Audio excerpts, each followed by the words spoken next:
Did you know that Islam's only golden era was ruled, constructed, and governed by African people?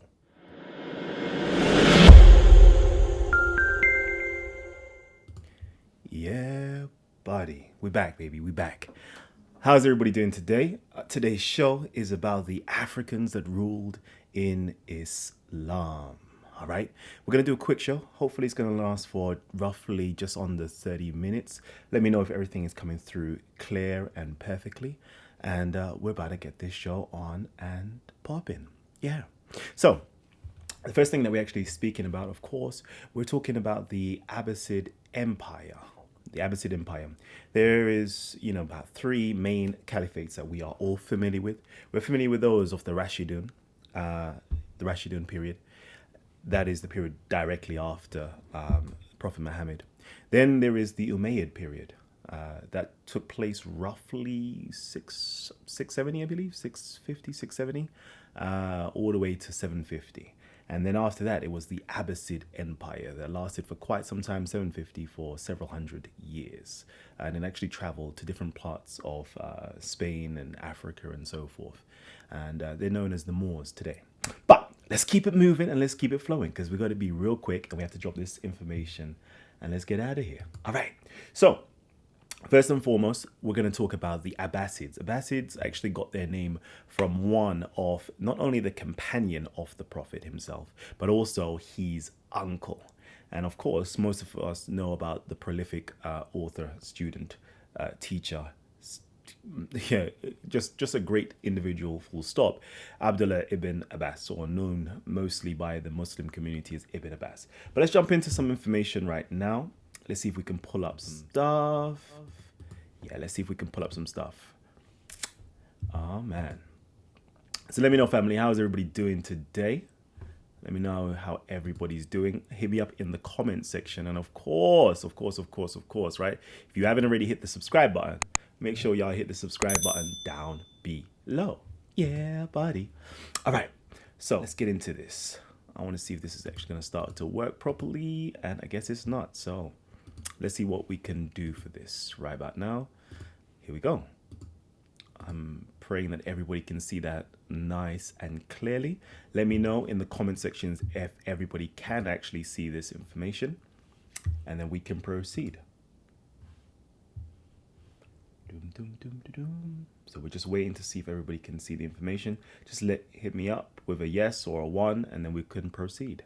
All right, and if it's clear. All right, so I'm going to continue anyway. So now we're actually going to be talking about the Abbasids. We're going to have to speak about the progenitor of the Abbasids themselves. Okay. So we're actually quoting from Al-Jahiz. I've now brought this up to you recently, and I'm going to keep on bringing it up because this is some powerful information. God damn. Man like LL Cool J's up in the building. Man like Dexter. Oh, man. My brother from another mother. Always keeping it trill. Jeez. All right. So we're going to get into this right about now.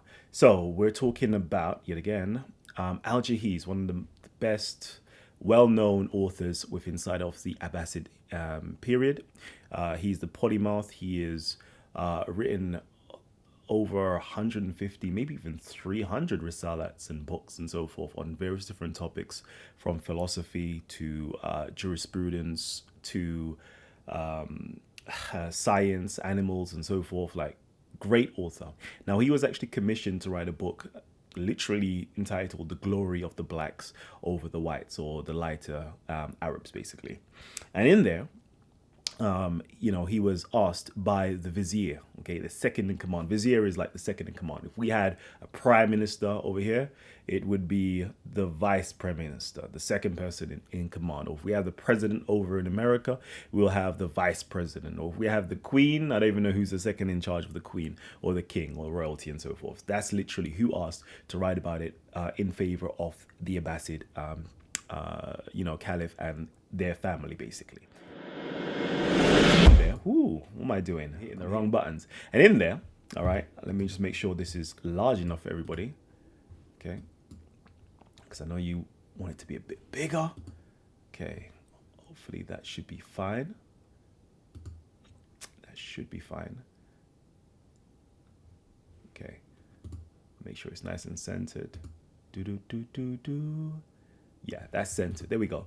So in there, he basically talks about the progenitor of the Abbasids, okay? And it says here, they said Abdul Muttalib, okay? This is Prophet Muhammad's grandfather. It says here, father, 10 lords, black as the night and magnificent. Amir ibn Aktufail saw them circling the Kaaba as if they were handsome jinn, and he said, with these present, the gatekeepers of the Kaaba is useless. And of course, Abdul Muttalib had 10 children. One of the children is Abdullah, i.e. Muhammad's father. The other one is, of course, Abu Talib. Another one, of course, is Dirar. Well, some of them you ain't going to know about, but let's just keep on the real important ones. We had Abbas, Al-Harith, but the one we're talking about is Abbas. So in there is saying that Abbas, the progenitor of the Abbasids, according to this report, was black-skinned, okay? Was black-skinned. And it continues. It goes on a little bit further. Not even just to mention that the Abbas was black-skinned. It also talks about Abdullah ibn Abbas was blackest in magnificence, and the family of Abu Talib were the most noble of men, and they were black with black skin. All right. Now, this is what this account is saying. All right. But we're going to go in and we're going to dig in a little bit deeper on this particular topic, because we really want to highlight the African presence, or the black presence within inside of Arabia, inside of Islam, and inside of history itself. This is the type of history that doesn't get taught in our history classes. These are the type of things that don't get taught in our khutbahs or anywhere that's discussing this period of time in history when blacks actually ruled. All right. And they didn't just rule, they ruled near enough the world, i.e. from as far as in Europe westwards in Europe, as Spain, all the way over eastwards into China. So this is a very vast empire itself. And we never get taught that there was Africans ruling. The only history that we get taught was Africans were slaves, or Africans were slaves under the Arab Empire and so forth, not realizing that the Arabs, and when I say the Arabs, I'm not talking about the modern day Arabs. It's like saying the Americans. We're not talking about, we're not talking about the Native Americans, like the people who preceded the people that you see today, all right? The people that you see now in Mecca and all these holy places, these aren't the original people. Some of them may claim to be the original people, but if you go through any history book, okay, and you ask the question, what is the complexion, the color of these so-called Arabs, or the Ariba Arabs, all right? Because there is different types of Arabs. There is the original Arabs, there's the Mustariba Arabs, and there's the Muta Arabs, okay? There is various forms of Arabs, and most people don't even know this, and they don't talk about this. Now, the dark-skinned people were the original Arabs, and we're speaking about these original Arabs that we don't get taught anymore. We only get the whitewashed history of Arabia. All right, so let me jump into this now. What we got here? So let's see if we can jump in and let's see how Abbas described himself when he was conducting business. This is how Abbas described himself, and this is how he liked to be referred to as well. So let's see if we could jump into this. I know I haven't actually properly prepared everything today, so please forgive me for that. Let me just get everything up. All right, so we need to go to page 345. So this is the Sirah Rasulullah, okay? This is the Sirah written by Ibn Ishaq and later edited by Ibn Hisham. I've made mention of this before. This was before there were any form of, Bukharis, all these hadith stuff that we know today via Sunni Islam. Before all of this there was this, all right? There was this. The very first history book written on Islam. All right. Let's see if we can go to this. 3, 4, 5. Here we go. Okay. All right. So we're going to read roughly here. I know I'm going to definitely have to make it a little bit bigger for everybody to actually see. Bear with me. I shall do this.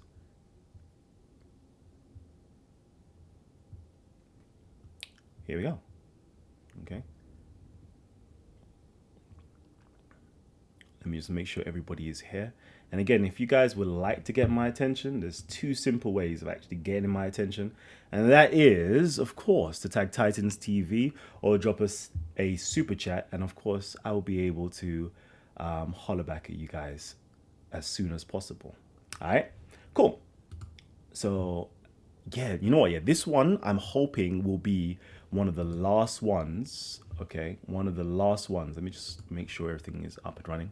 I'm hoping this is going to be one of the last ones that we're actually going to do on Islam, and then we can move on to African Christianity and so forth, right? But I know I have promised certain individuals that we're going to touch on the Rashidun period and show some more evidence for Uthman and so forth, so forth. But I've been doing too much now, too much, all right? So let's see, if you lot are good with this, then I can move on to something else. But if you lot got questions, then I might have to drop something a little bit later on. All right, so let's go back into this. So over here, we've got a deputation of the Kinder tribe. All right, Kinder tribe is actually an Ethiopian tribe yet again that lived in South Arabia. They're actually, how can I put it? They're actually recorded in inscriptions and steles and other stuff like that prior to Islam or pre-Islamic. They were the ones that was actually responsible. In the year of the elephant. Most of you guys know that the this is funny as well. Like the whole Islamic calendar or the Arabian calendar, started during the Prophet's time. The year of the elephants. This is the year the Ethiopians actually came in. They had already conquered Arabia, so it's not conquering Arabia. It was enforcing their rule in Arabia for certain reasons. Okay, now. The Kinder tribe was, of course, part of the Ethiopian, coming in to certain places such as Mecca and so forth, as it's recorded. Anyways, let me quickly go into this. It says here, the apostle with the petition of Kinder, they came, they had combed their locks and blackened their eyes with coal, and they wore stripped robes and so forth, right? Continues, then Al-Ashas said, we are the sons of the eater of bitter herbs. And so are you, all right? So one of the people from the Kinder tribe said, we are the sons of the eater of bitter herbs, all right? That's what they claim themselves as. And we're going to find out the significance of this a little bit later on. And it says here, and so are you. The apostle smiled and said that to Al-Abbas ibn Abdul Muttalib and Rabia ibn al-Harith. Rabia ibn al-Harith is the son of al-Harith is the son of Abdul Muttalib as well.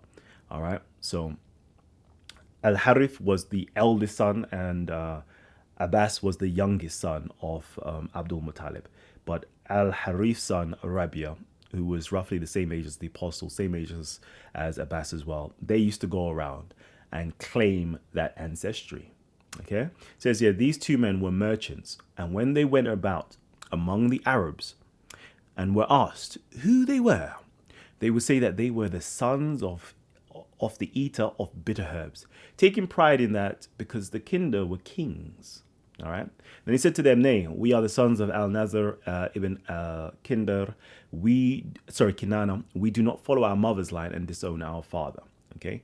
So even though we are, we have got that lineage, i.e. on our mother's side, we're not just going to simply, disown our mothers. We actually take from our patrilineal lineage and actually claim our fathers and not disown our fathers in favor of our mothers.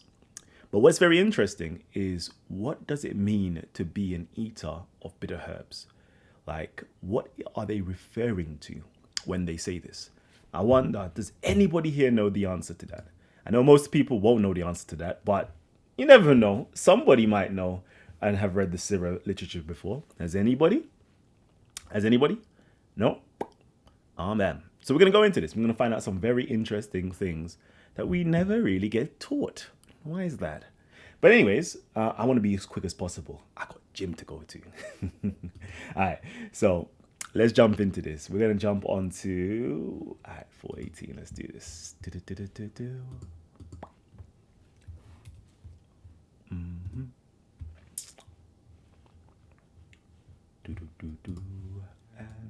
go.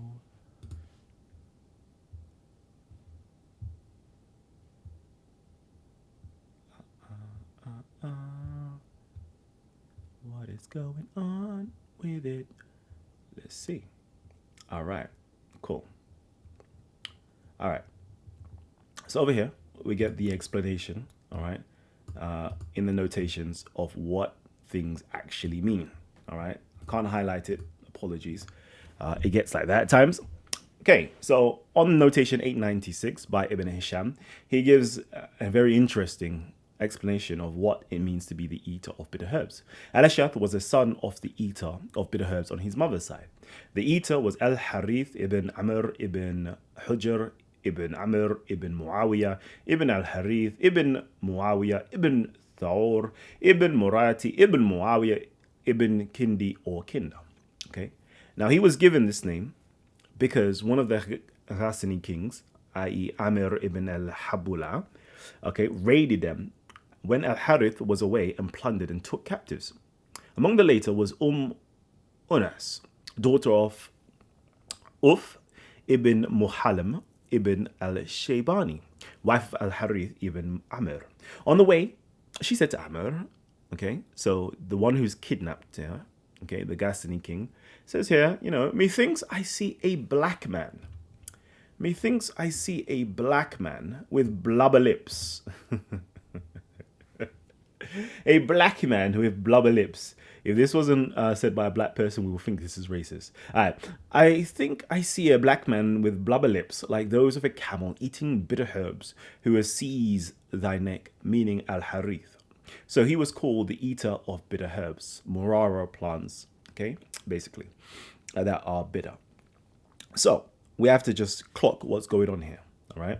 So this woman Unas, which is the wife of Al-Harith, who is being called the eater of bitter herbs, was kidnapped by somebody, okay? One of the Ghassanids, okay? And on their way back on the travels, like being kidnapped, she now looks and says, I think I see my husband, okay, Al-Harith. He's coming for you. This black man with blubber lips, like those camels that eat bitter herbs. Okay, if you ever see camels, they do have like little blubber lips and so forth. So she was likening her husband to a black man, or saying her husband is a black man, point number one, that had very big, thick lips, number two. Now, what's very interesting about that is, again, which we don't get taught, that not only did Abbas pride himself, not only did the uncles and cousins of the Prophet pride themselves on their black skin, not only did they pride themselves, I would assume that those blubber lips would have passed down, pride themselves on their blubber lips. Not only did they pride themselves on being black and blubber lips and coming from the Kinda tribe, a known Ethiopian tribe in South Arabia, like they went around and propagated this over the Arabs to show that they are from royalty, from absolute royalty. Imagine that. Not only that, you also had people from the Kinda tribe coming in and looking at Muhammad and not suspecting he didn't come from that tribe, but also saying, like, you come from us, like you are part of us. You are of that same lineage of being black and having blubber lips. You are one of us, the eater of bitter herbs. Interesting that. Stuff that we don't get taught in black history. Stuff that we don't get taught in Islamic history. But today, we're going to just discuss a little bit. Let me know, family, are you actually enjoying the show so far? Yeah. All right. So, I'm just going to try to paint the picture that first of all, foremost, the progenitor of the Abbasid Empire, Abbas himself, not only is he stated by Al-Jahiz as being a dark-skinned, black-skinned man, he himself also went around claiming that he was of this black Ethiopian tribe and claiming the lineage of a black Ethiopian king who had blubber lips. And it would be hard to pass yourself off, okay? Pass yourself off as being somebody of that ancestry if you did not have a similitude of those looks. You dig? It's like me trying to pass myself off as being Nordic. I have a great ancestor in Ragnarok. Ragnar, the Vikings of Vikings, the King of Kings. I come from the tribe of those who have blonde hair and blue eyes and are very tall.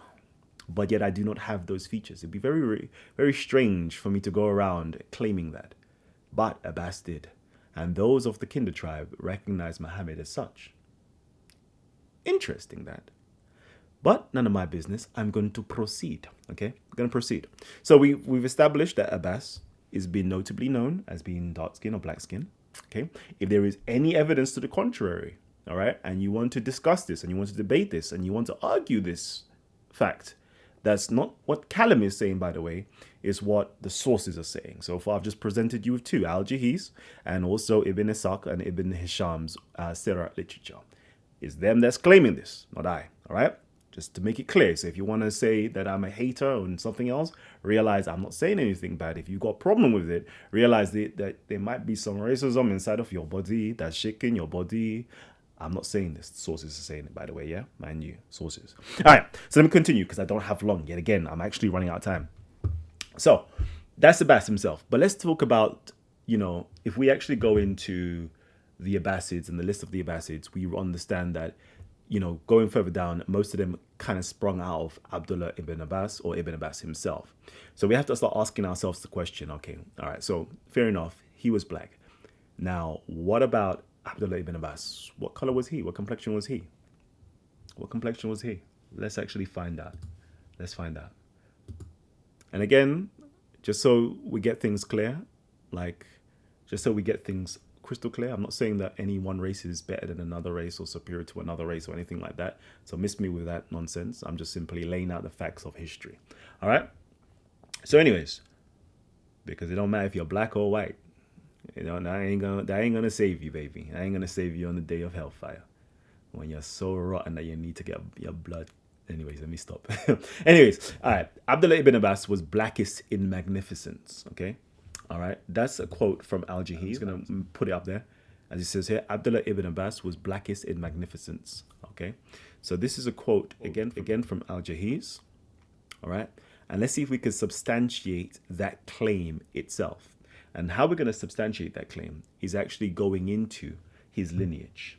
All right, let's go into his lineage, if I can. Let's see, give you my browser. Bear with me, family.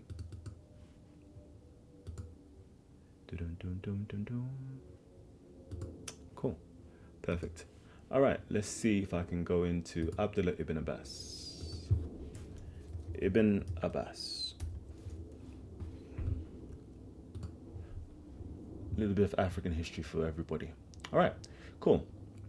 So it says here, Abdullah ibn Abbas, nephew of so forth and so forth. But let's see, where does it have any information about his mother?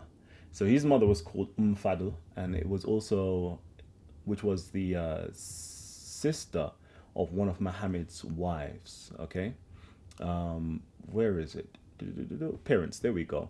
So here we go. We got Lubaba bint al-Harith. Okay, she's also known as Fadl. Okay, very, very major figure as well within inside of Islam. All right. Now, what's very interesting, okay, is she actually had, I think it was about five other sisters. Okay. She was also claimed to be the second woman to convert to Islam because she was like the best friend of Khadija. So she was literally the second woman to convert. Says here, and she and her sisters were very prominent in the early Muslim community. Muhammad commented on their family effort. The faithful sister are Asma and Salma, daughter of Umays, and Lubaba and Maymuna, daughters of Al-Harith. Okay, so over here, all right, we realize there's 1, 2, 3, 4, 5. Okay, so there's 5 sisters. I thought there were 6 of them in total, but there's 5 sisters in total. All right. Well, one of the very interesting sisters that we have got a description of, okay, that we do have a description of, is Asma bint Umays. Okay, Asma bint Umays. Now, over here, So see, sometimes you have to do a little bit of digging to find certain things. All right. So let's find a little bit about Asma. All right. Let's find a little bit about Asma.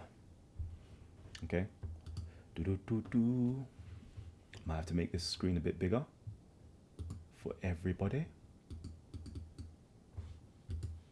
African history, baby. So this is the time when they were literally coming back from Abyssinia.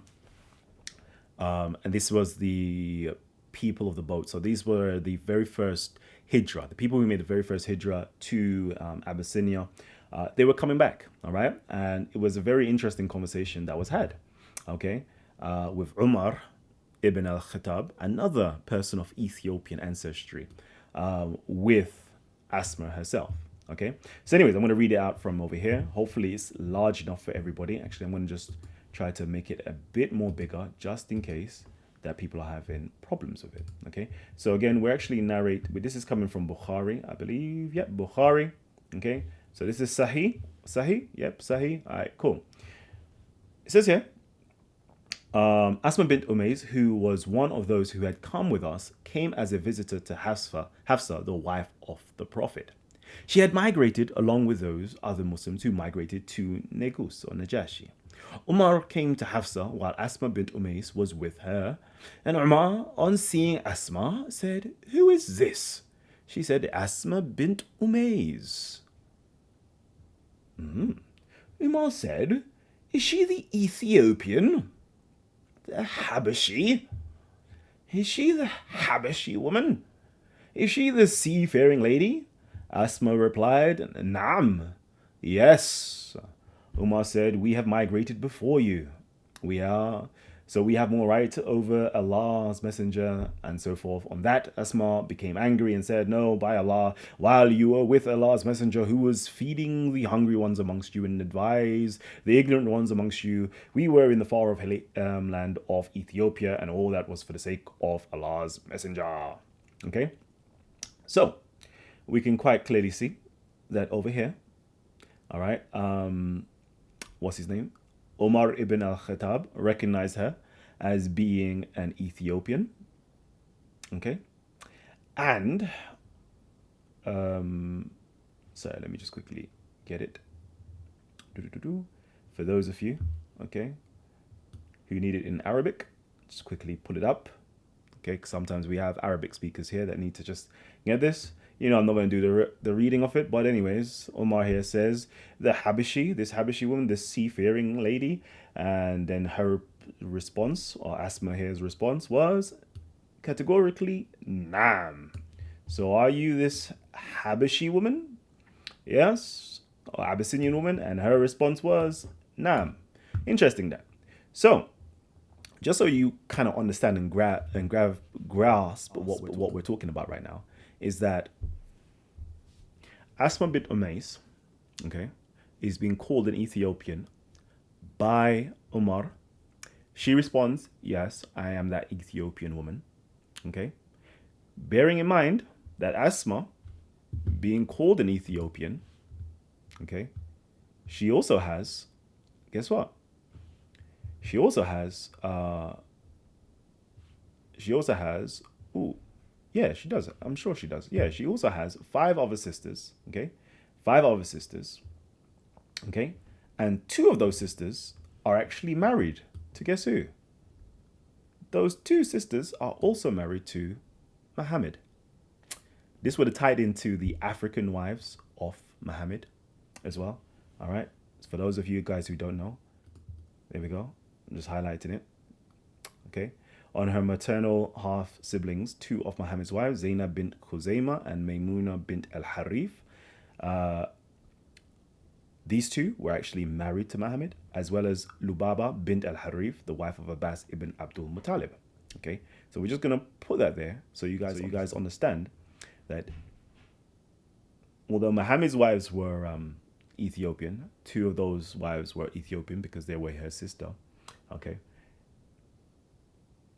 Even Abbas, his wife as well, was also Ethiopian, who's Lubaba, who is Fadl, who was also the mother of Ibn Abbas. So we're understanding that the progenitors of this Abbasid empire and caliphate were of African descent yet again. All right. Now, they say, okay, the African or the just to make you guys know, because you know there's the half sister issue going on. According to Abul Faraj ibn Ali ibn Hussein al Ishfani, has recorded the following about Fadl ibn al Abbas, said rather the blackness reached him through his mother's side. His grandmother was Abyssinian. Now, this grandmother of his, known as Hind, ooh, sorry, I'm not even showing you the screen properly. But anyway, grandmother of his, known as Hind bint Auf, was the mother, Muhammad's mother-in-law, and Ibn Abbas's grandmother. As the mother of several companions of Muhammad, she was known as the greatest or the grandest mother-in-law on earth, because she basically mothered so many different individuals that were great people. All right, great people. So we got Lubaba, we got Barra, we got Zainab, the wife. Again, we've got Asma, we've got Salma bint Umayz, and so forth. We've got all these great people that she was responsible for actually being the grandparents or mother and mother-in-laws of. Okay, so I'm just quickly trying to show you guys that from the inception of the whole Abbasid period, all right, that these people were people of African descent. But we don't ever get taught this in history, to say that these empires were African at all. But hopefully we're bringing about something new that will start changing that dialogue itself. I'm going to quickly take a break and see what you guys are actually saying, because I'm talking for too long. What are you guys saying? Is everything good? Did you? Boom. Is everything good? If you got any questions or anything else, holler at me and let me know. If you're enjoying the show, make sure you hit us up with a thumbs up, all right? Because I'm trying to finish this show as soon as possible. But yeah, we still got quite a bit left. All right. So the next thing that I would like to go on into is, of course, now let me speed up. Yeah, let's see if we can speed it up. All right, cool. So let's speed up. All right, so we've already established the fact that, Abbasids from Abdullah ibn Abbas, of course, was dark-skinned, black, whatever the case is, right? But again, if we go now into Ibn Jawzi's book, illuminating the darkness and the virtues of the blacks and the Habashi, or the Abyssinians, in there, he now gives a list of all of the, or what he could find of the Quraysh women, or those Habashi or blacks that was married into the Quraysh tribe, all right, and who had their children and so forth. One of the lowest ones down at the bottom, all right, is a whole listing of names and so forth, right? And it's got here Al-Abbas ibn Muhammad ibn Ali ibn Abdullah ibn Al-Abbas, okay? So Al-Abbas is, of course, the Abbas himself. Abdullah ibn Abbas is the prolific scholar. And then Ali being his son, and then Muhammad also being his son, and then Al-Abbas, okay? Now, Al-Abbas is actually the very first caliph himself, okay? The very first caliph was Habashi, of Habashi descent. Again, because Muhammad ibn Ali, Abdullah ibn Abbas, actually married a Habashi woman, all right? Let's see if I can actually show this to you guys. So we could just make it quick.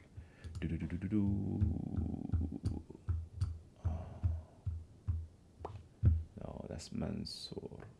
That's the second caliph, okay. No, that's the third caliph. Okay. Sometimes. Okay. So let's go over here. All right. So the very first caliph, okay, his father, this is, his father, Muhammad himself here, was a big man still. We could talk about him, but I don't have all day to be discussing all of the Abbasids and so forth. But they were big individuals, okay? So he himself married a woman called Ra'ita al-Haritha, or Harsia, okay, who was, according to Ibn Jawzi, she, of course, there we go, of course, Muhammad, so of course, his mother over here, his father, Muhammad, and as we got it over here, Muhammad married a woman called Ra'ita, who was an Abyssinian who gave birth to Al Abbas. And of course, his name is. Where is his full name here is Abu Abbas or Abdullah. All right. And yeah, he was the very first caliph. Now, the second caliph himself, okay, Al Mansur or Abi Jafar Al Mansur, over here. Let's quickly go to it. Where are your? There you go. Your successor. There you go. Al Mansur himself, okay, he himself, as we can see over here, Isa and Jafar, the sons of Abi Jafar Al Mansur, were also. Okay, so Abi Jafar al-Mansur also married an Abyssinian and also had children by them called, Isa and Jafar. And even the third caliph himself, all right, Al-Mahdi, Abi Jafar al-Mansur, tell a lie. No, I didn't tell a lie, but Al-Mansur himself, he wasn't actually of Abyssinian descent, okay? But his mother was of Berber descent, which is, of course, African yet again. And then Al-Mahdi himself, he had relations, or his mom was said to be of Abyssinian descent or of Himyar descent as well. So we can keep on going. We can go through like the whole lineage. You can have the whole list of Abbasids, and it will show you where their moms are from and so forth. All right. But I don't really have time to go through everything. All right. If you guys are actually interested in learning about the African history, just go through the list of the Abbasid caliphs, and it will show you, they'll tell you that about the Abyssinians and the Berbers and all the different parentage that they actually have. And you can see that the majority of the Abbasid Empire itself, from the very foundation, its roots was built upon Africans or African rulership. All right. And I'm running late.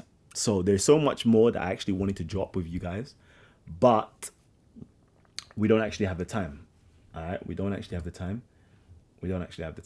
But we could go into more detail another time. So if you got any questions, all right, holler at me. Drop it down in the comment section, okay? And I'll make sure I respond to them.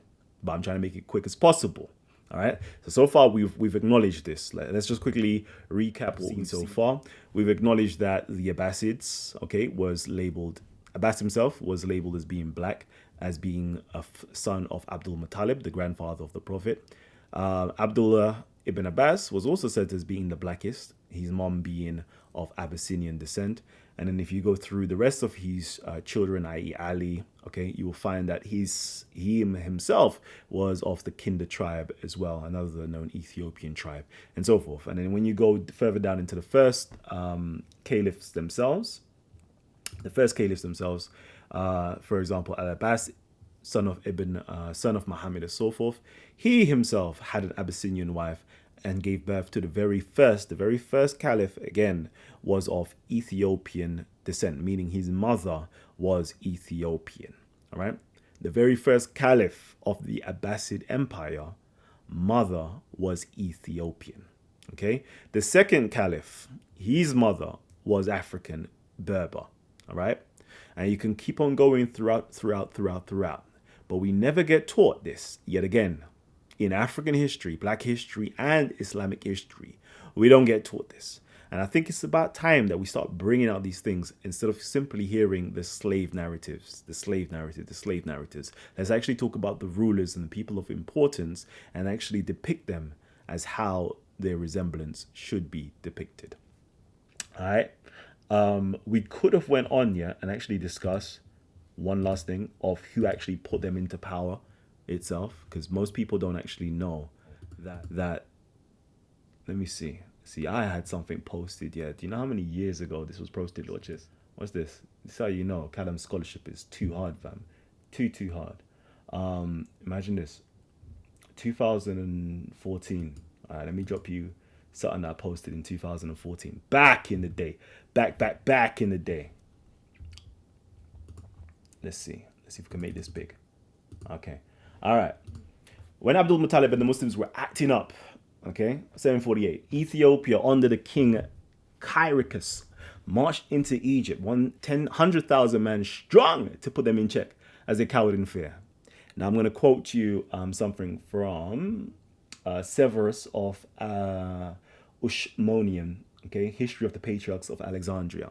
Again, as I said, yeah, when you start jumping in, oh yeah, when you now start jumping into the church history and find out what was going on during the 5th, 6th, 7th, 8th, 9th, 10th century and so forth, you will get a different understanding of Islam and the role it played, the context of Islam played, and how you just see something different. Anyways, you get another narrative. So let's actually just read what the historian actually had to say. It says here, the king Caracas, sorry about the pronunciation, Caracas, marched forth from the land of the Nubians towards Egypt with a great army, including 100,000 horsemen, with 100,000 horses and 100,000 camels. And we were informed by one who had witnessed it with his own eyes that the horses which the Nubians rode used to fight with their forefeet and hind feet in battle, as their riders fought upon their backs,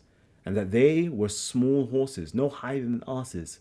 And when they approached Misr, i.e. Egypt, that they might capture the city, and had encamped at the pool known today as the pool of the Ethiopians, they plundered and slew and made prisoners of the Muslims, and they had already treated the Muslims of Upper Egypt in the like manner.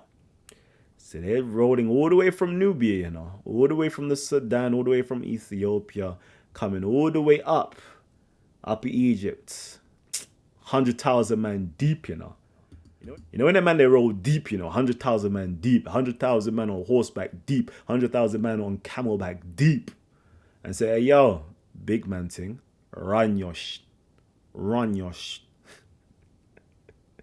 Black power, black African power. Anyways, I'm joking. Nah, brother, I'm not joking. But anyways, let's quickly carry on. It says here, and the king, before he reached Misr, had sent an envoy called the Eparch, one of the great men of the kingdom, to Abdul Malik, bidding him release the patriarch. But Abdul Malik seized the envoy and imprisoned him with the patriarchs. But when the governor heard of the arrival of the king before Misr, not having any means of resisting him, and being greatly afraid of him, he released his envoy, the Eparch, from prison. So the latter went forth to meet the king, having previously made an engagement with Abdul Malik, and sworn to induce the king to return with his army to his own country, and not to let him approach his fortress nor besiege him. Now the Muslims were in the habit of kidnapping the Nubians and selling them as slaves in Egypt. So the king, after carrying off much plunder from the Muslims, led back his army. Yeah, you want to kidnap the Nubians them and sell them as slaves in the Egyptian markets? All right, don't worry about that. I got you, my brother. I'm making sure. What's that called again? Not repatriation. What's that called? That they're marching up and down London for again. What's that called? It begins with an R anyway. It begins with an R. You don't know the word. I want my money. Run my money. Run me my compensation. Run me the damages that you have caused my people. Abi? Run it. Bad man, yeah? Bad man. Alright, anyways. So he, carrying off loads of plunder from the Muslims, led his army back, because the Eparch informed him that the patriarch had released and had been kindly treated by Abdul Malik, and himself bade the Nubians return homewards with his blessing. All right, cool. Say no more. So again, this powerful kingdom, all right, powerful Ethiopian Nubian kingdom. Okay, when the Umayyads were acting up,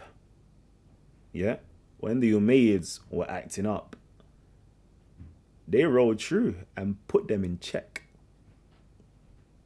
This is the type of history we don't get taught. This happened roughly between 748 and 750. Now imagine what actually took place between 748 and 750. That ties right into this history. That's right. We had the Abbasid revolution. Most people don't understand, when two people get married and you're in that position of aristocracy and royalty and rulership, you're marrying strategically because you want that person's tribe or those person's people's resources, finances, economics, backing, support, and so forth. Now, that Abdul Malik was the very last ruler in Egypt before the Umayyad kingdom and Caliphate got taken over. I just wonder, things that we don't get taught in history. Did the Ethiopians and Nubians had a part to play in the overthrow of the Umayyads in favor of the Abbasids? Find out next time on Titans TV.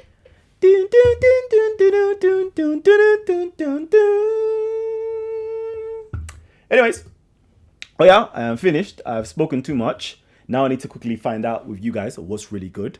What is really good. If you're enjoying the show, make sure you hit us up with a thumbs up. Again, I've got to keep it moving. All right. I've kind of gone over time by a good 10, 15 minutes. And yeah, let's quickly see what's good. So if you got any quick questions, reparations, my brother, love it. So if you got any questions or comments, please tag Titans TV now or hit us up with a super chat. I know somebody's hit us up with a super chat. It's most probably Ultra Funky because I already see the amount. But I'll quickly read through before I keep it moving, all right? Because I know I've missed out quite a lot of the comments. So let me go to Ultra Funky's one. Big love and respect to all the family. Learning. Yeah. All right. Cool. Again, I love that, you know. See? This is what we call Amra. Man like Ultra Funky, yeah, always putting his money where his mouth is. Always dropping us a little super chat, yeah, showing that love and respect. I love that, you know, family. I love that. Salute to all of you guys who actually donate and show that love that way as well. No notifications. Again, we're doing more shows. Hopefully the YouTube algorithm is going to pick up that we're doing more shows and you will get notifications. If you haven't already, I'm telling you to go ahead and do this one thing for me. Hit the subscribe button down below and make sure you hit the notification button as well. All right. And that way you're going to know when we're going live. Okay, cool. Let's see. Let's see. Man, like, and it balls up in the building. Nope. IMU 17. Nope. Any questions? Remember, Titans TV, because I need to keep it moving. I'm going to be here for another 2 minutes. 2 minutes. All right. So Titans TV, and then I can just quickly see what you guys are saying. And yeah, we should be doing some live streams very soon where we're going to get, you know how we do the live streams. We're going to do those discussion shows soon. All right. So how do you explain the House of Wisdom? There you go. The House of Wisdom. That's the golden age that these Africans actually constructed. And yeah, that we could talk about that another time. That's quite a lot. Okay. For instance, the privileged mother is nothing new. While the blacks were having the yeah, no problem. Locking in new info every week. Yeah. What's good? Man like John McDermott's up in the building. Shoo! Blessed be me. Cool. Times TV, my question is above. Oh yeah.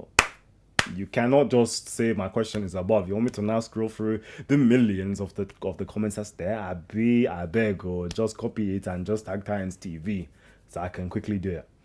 Who are the original Latins? Times TV, help us out, Noble. Chesu. These are big shows to be doing. Why were Ethiopians being traded as slaves even before Islam? Because I know we may not like to hear it, but Africans were enslaving other Africans. Mind you, there wasn't something, what we know as Africa today did not actually exist as we understand Africa to exist today. Okay? And even Africa is a continent. And within that continent, there's various different countries. Inside of one country itself, there is loads of different tribes. And when a tribe has a conflict with another tribe, and they cannot resolve it intellectually, conversationally, they will have war with each other. And because prison is very expensive, they would do the next best thing in their mind, and they would actually enslave people and put them to work as one thing.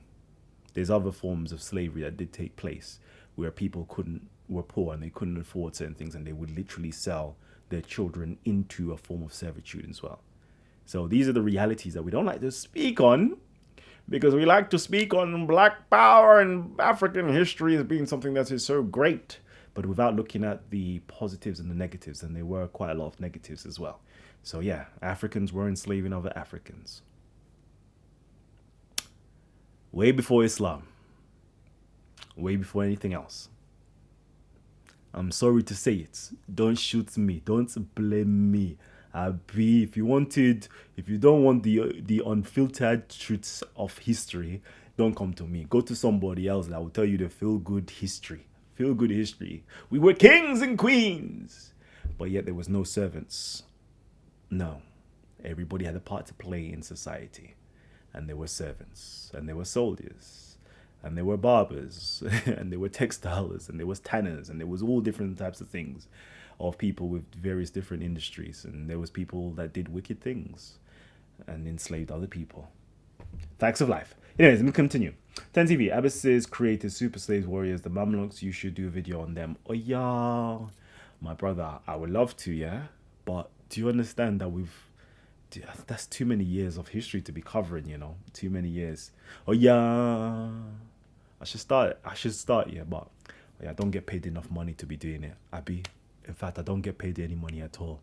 And I don't have the time in life to just dedicate my whole life doing these videos, Abby. I'm sorry. But yeah, shouts out to the Mamluks. Shouts out to Saladin and all that man there. Like, there's a lot of history. I wish, okay, because I don't have the time to do it. I wish some of you guys will start taking up the mantle. Because I was hoping personally, I was gone for so long, that some of you guys will start saying, listen, there's a whole vacuum there, and we need to now replace Kalam and come in and start creating video content that shows powerful information in history and religion and philosophy and Afro consciousness and whatever else have you. Oh yeah, please, you lot, stand up, man, stand up. We're here to breed titans, It's called Titans TV. It's not Titan, i.e. one person Titan bringing information. It's Titans TV, meaning every single one of you has a god inside of you that's just ready to come out. It just needs to be cultivated. And once you cultivate that and you find your little niche, come out and show it to the world, baby. Show it to the world. I'll make sure I will even record it for the world to see. All right, let's see what else is going on. Do you accept the the idea of the one Lord? If so, how did you come to that conclusion? Oh yeah. One Lord, See, most of religion, okay? Religion is the calcified form of philosophy. I'll run with that. Religion is the calcified form of philosophy. And in philosophy, you will come to the conclusion of the cause, or the prime mover, and all these different things that you will learn in various different forms of philosophy, the monad, the one, and so forth. Okay, you can learn about those things. You can go into African philosophy, you can go into Greek philosophy, you can go into Roman philosophy, you can go into all different types of philosophy all around the world. In philosophy, we've all come to that conclusion. Okay, majority of us, I think all of us, I don't know, let me not overspeak my boundaries, but the majority of us have. Okay, but now it being calcified, okay, and being given to people who do not understand philosophy, we now create myths, stories that tell a higher truth in a story form. Okay, because certain things like quantum physics, biology, and the sciences, you can't break down to somebody who does not understand or hasn't studied those sciences yet and the theories underpinning them. So now you have to create fantastic stories that can preserve a culture's philosophy and history. And they're called myths or mythologies. And unfortunately, because the majority of people, i.e. the masses, do not take the time out to do the research, and they tend to be the calcified lot, they take these stories to be literal. You dig? And then that's how the one Lord concept gets propagated in such a way that's divorced from its true origins of philosophy. Hopefully that gives a little sign for you. Hopefully. Hopefully. But anyways, let's see. Mohammed Hijab challenged Christian priests to the debate. Who do you think would win, and would you host it on Titans? Uh, uh he challenged Christian Prince. That Are you sure? That is new. I thought certain people did not want to engage with a Christian prince because god damn. But if that's the case, I would love to see that. I don't know if my channel will be the right channel for that to host that, but I would definitely love to see that. Let's quickly see, because I was trying to get them two together before. Yeah, but Hijab didn't want none of it. Neither did Adnan Rashid. So this is quite interesting. Was Saladin black? Actually, I don't know. I haven't actually done thorough research in if Saladin was black. Okay. Will Sarah fall out with you now? Let's take what you say. If Islam came from black African, then it's right. Black reverts to the. Okay. If Islam came from black African, then it's right. Black reverts to their deen. Just saying. Yes and no. That's like saying we're saying that blacks are monolithic yet again, just because a certain group of Africans may have embraced or was born in or constructed a particular form of religion out of their culture. It doesn't mean that the rest of Africans around the globe should join in with that. Does that makes any sense? Because I'm pretty sure other Africans wouldn't want to join in and do voodoo because other Africans constructed voodoo. Does that make sense? But it makes sense if you choose as that being an African religion for you. I can understand if you want to do that. But at the same time, what is being taught today is not an African Islam. Okay? That African, I'm going to do quotations of African because it's real political, right? That form of African Islam does not exist in the UK as a large community or even a community of any standing. No, it doesn't exist. What we are saturated with is Pakistani, Bangladeshi, Saudi Arabian Islam. That is what you're saturated with. So I very much so would not encourage, personally, it's your choice. Remember, again, I'm just saying, please don't shoot me. I would not personally encourage another black person, or especially a black person, not just an African person, a black person. A black person is an African person who's been displaced from his continent, transposed over to Europe and the Americas and the Caribbeans, who have lost a great deal of their identity and culture.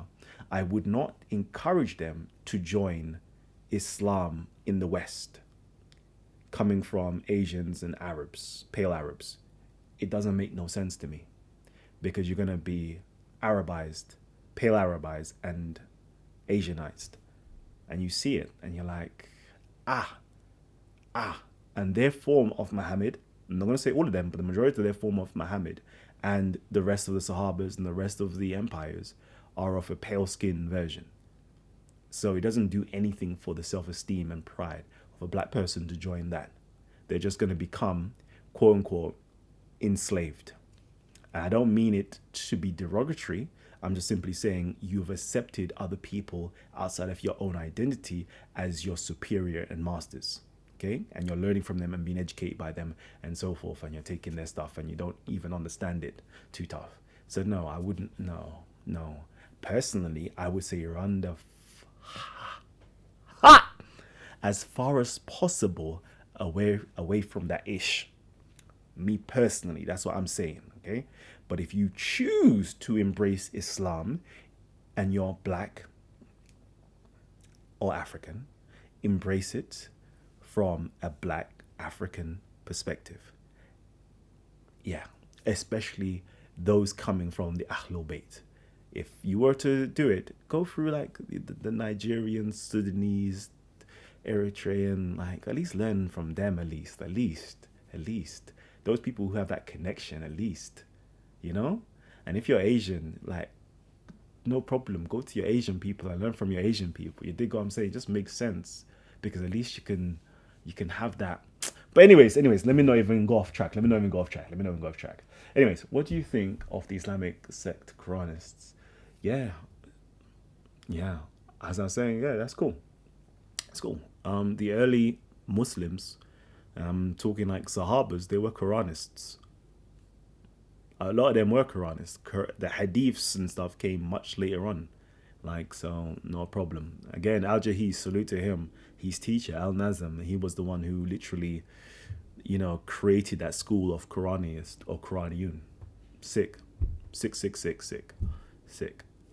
No problem. You get further in your Islam with being a Quranist than actually listening to the majority of these hadiths, to be honest with you. My own opinion. Okay? Don't shoot me. All right? I said you lot are free to have your own opinion. I'm just saying my own opinion. Let's quickly see. Big up. What's good, Indigenous Indigo? Yeah, Sudanese Muhammad Ahmed Al Mahdi. There you go. When you start going to the Mahdi of the Sudan, whoo. See, that's stuff that I grew up with. I grew up with that ish right there. Shouts out to my brother Saleh. Me and him went uni together. He used to drop me some information and a half. Like his whole family is from the Mahdi family. And we used to sit down and we used to chop it up, and he used to bring some books in and stuff like that. Who knew that the Mahdi came? A Mahdi came, should I say. A Mahdi came in the Sudan over 150 years ago. Over 150 years? Yeah, over 150 years ago. A Mahdi of the Sudan came, and the British Empire recognizes him as the Mahdi. If you just type in Al Mahdi now, you will see the Mahdi of the Sudan. The British recognized him as the Mahdi. But the rest of the Arabian world, or the Muslim world, silence. Shouts out to him, though. Okay, cool. What led you on to Kemet? Can you recommend any introduction routes or material? Introduction. The Hermetica. Hermetica is a sick book. Get the Hermetica. If you want to get an introduction to Kemetic information, Hermetica is good. Okay, so how did this change and from who? You should cover this because you made some strong statements. Dalil. Too much, baby. Too much. I need to keep it moving out here. You're on the juice. Y'all on the juice. All right. So yeah, that's about it, man. I'm gonna keep it moving. John McDermott. Yeah, I did read that, John McDermott. Okay. Yeah, I'm gonna keep it moving. Again, please, if you enjoy the show, hit up the like button. What else? If you enjoy the show, hit the like button. And yeah, we're gonna have some new shows, man. If you got any suggestions of what you would like to see next, okay, just drop it in the comment section down below after the video is finished, so I can read them and I can see what I can do. All right, do that. And yeah, maybe next time we'll drop the Rashidun period, and we drop, how Umar is black and described as black. We've done this with the Umar show already. We describe how Uthman, because somebody wanted the Uthmanic one, show you how Uthman had Ethiopian ancestry and he was described as being black, even though some... Let me see if I can just pull this out while we're hearing it. While we're here, just so I can show you the racism. I don't even have everything, but let me just quickly show you something. Let's do this real quickly for Uthman. All right, so over here it gives you a nice description of Uthman. Hopefully you guys can see it. It says here his physical attributes: he was neither short nor tall, soft-skinned, with a huge, thick beard, big bone, broad shoulders, with thick hair on his head. Dun dun dun. And he used to dye his beard with saffron. Al-Zuhri said Uthman was a man of average height with handsome hair and face and a bald spot. He was bow-legged like those damn Ethiopians, with a hook nose like those damn Jews, big calves like those. I don't even know who has big calves. That's called big calves anyway. And long arms that were covered with hair. He had the most handsome mouth of all people. His hair came down below his ears, and he had a handsome face. Okay, now look at the racism, though. Look at the racism. See, most people ain't gonna clock the racism, but I clock the racism. Racism's still alive, they're just concealing it. Racism's still alive, but I could see straight through it. It says here, it is most likely that he was white-skinned. Pause. The author is now introducing the conjecture, okay, that he was most likely white-skinned. Oh yeah, can you explain to me how you came to that conclusion? Oh yeah, can you explain to me how you came to the conclusion he was most likely to be white-skinned? See, and this is the problem, yeah, when you're learning from other people outside of yourself, you'll fall for this nonsense. You'll watch movies like The Messenger. You will watch movies like the Omar one that I showed. You'll watch movies like The Prince of Egypt and all these things here, right?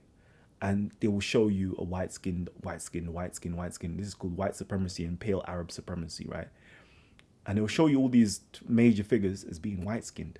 But where is the impetus? Where is the precedent for you to even come to the idea and conclusion that he was white-skinned? Watch this. This is how they play tricks. So, and it was said, okay? And it was said that he was dark-skinned, okay? It was said that he was dark-skinned, and it gives you the quotes of where it's said over here, okay? Different places that it stated that he is dark-skinned. Now, I can open up to you, yeah? I can do this, yes, yeah. I can open up to you every single book that has the description of Uthman in it. And it says he's dark-skinned or black-skinned. But this author of the biography of Uthman introduces a conjecture that plays to the hearts of people who have a crooked heart. The man is dark-skinned, described as dark-skinned with thick hair and so forth, right? But yet you want to introduce the fact or introduce the conjecture that he could be white-skinned. But yet you have no evidence for it. And you want to tell me that racism's not still alive. And you don't understand that this is racist. But anyways, it doesn't, I don't care. I don't care. I'm not a Sunni Muslim for myself to be caring. I am not a Sunni African Muslim for myself to be caring. But if I was, I'd have to start looking at the publishers, or looking at the authors of these books, and try to understand what is the agenda to put that into the book when all of the resources are saying that he's black. Again, as I said, if I now start saying that Bilal was white, right, everybody will be in an uproar because he's black, Abyssinian slave. But nobody's in an uproar when somebody says that Uthman was white. Yeah, of course Uthman was white. Look at the Arabs today, they're white. Is it not Arabs that are white? Racism's still alive. But anyways, just bringing up the facts, baby. I'm bringing up the facts. I'll challenge you. This is my challenge to you. Find me somewhere that is written that Uthman was white. Then the next challenge is find me somewhere that says that Uthman was dark-skinned and black-skinned. And you will find that every single one. Uthman was dark-skinned and black-skinned. Omar was dark-skinned and black-skinned. Not me saying it. But the question is, why don't you know this? The question is, why are all the depiction of them pale skin? The question is, why are all the movies depiction of them pale skin? And the question is, why are all the slaves, those of Abyssinian descent, pictured as being dark skin, very dark skin? Anyways, next time on Titans TV, all the answers to your questions shall be revealed. Amen. Anyways, family, Again, if you haven't already hit the subscribe button, make sure you do hit the subscribe button down below. And if you're not getting the notifications, hit the bell icons for the notifications. Yeah, buddy. But I'm signing out. It's been a long show. I was supposed to have gone half an hour ago, maybe even 40 minutes ago, and I'm late. So I'm going to sign out now and say peace and love to you all. And I'll catch you guys on the other side. Oh, man. And don't forget, hit me up in the comment section down below. I'll be there. I'll be reading. I'll be responding. Peace.